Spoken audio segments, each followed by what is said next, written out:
त्र्यंबकेश्वरमध्ये मोठ्या प्रमाणावर भाविक दाखल झाले आहेत। पहाटे 2 वाजल्यापासून मंदिर परिसरामध्ये रांगा लागलेल्या आहेत।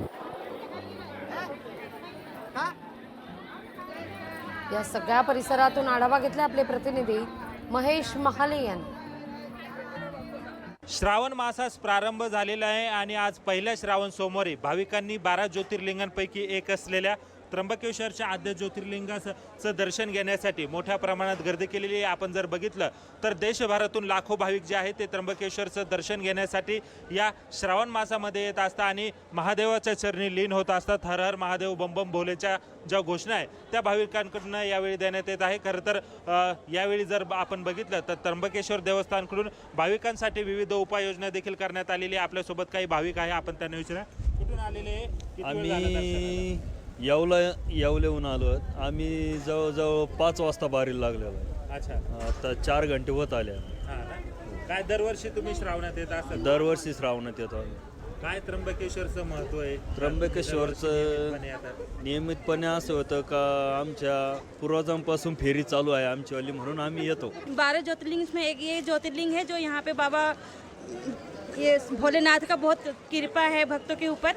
इसके लिए सभी श्रद्धालु लोग बड़ा श्रद्धा से आते हैं त्र्यंबकेश्वर से प्रार्थना दर्शन करने के लिए। हम 2 बजे रात को आए हैं और लाइन में हम सुबह 5:30 बजे लगे हैं। अभी 8 बजे तक अभी पहुंचने वाले हैं। त्र्यंबकेश्वर का क्या महत्व है? क्या हर साल आप आते हो? हर साल नहीं आते हैं, ये पहले बार ज्योतिर्लिंग के नाम से यहाँ पे आके? बहुत अच्छा लगा है। त्र्यंबकेश्वरच्या आद्य ज्योतिर्लिंगाचं दर्शन घेतल्यानं खरं तर समाधान वाटतं आणि यामुळे खरं तर देशभरातून जे लाखो भाविक आहे ते खरं तर या ठिकाणी दाखल झालेले आहे।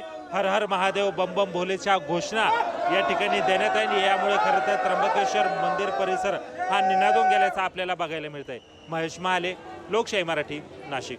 आज श्रावणाचा पहिला सोमवार, भाविकांनी प्रचंड अनपेक्षित गर्दी या ठिकाणी केलेली आहे।